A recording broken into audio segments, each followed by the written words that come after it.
Guys, welcome back to another episode of RTHD, and in this episode I want to talk very quickly about something that I saw a comment on, and so I'm going to answer it, which is my Osmo Mobile 2 does not come on when I turn it on. So what's going on? Stay tuned.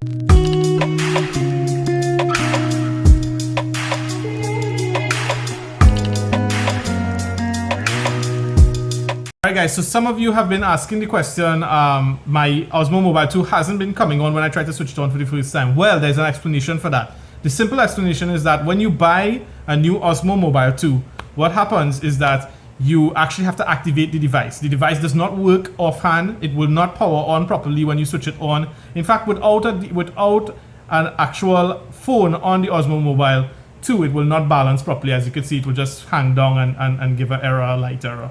What most likely a yellow or red light will appear. Now, in order to activate it, it's very, very simple. You have to have obviously like an Android phone or an iOS phone. You download the DJI Go app. You're not looking for the DJI Go app 4, you're just looking for the DJI Go app, the one that I believe the Phantom Standard and the older DJI devices used. You get that one, you download that one, and then of course you make sure that you have your DJI Osmo Mobile 2 charged, and when you do that, make sure that your phone you have enabled Bluetooth on your phone. That's very, very important because it communicates via Bluetooth. Your phone will connect to the DJI via Bluetooth. So what you'll have, switch on the Bluetooth on your phone, and then you may have to enable developer options. I have another video where I solved that in another video, so you could probably have a look at my videos and search for it there.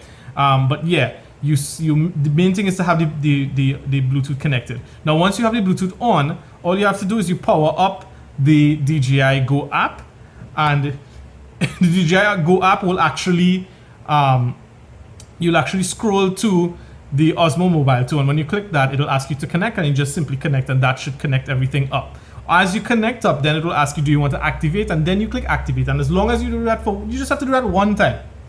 Once you do that one time, then afterwards the device works. So guys, I hope that this helps you out, and I'll see you guys again soon. Please like and subscribe.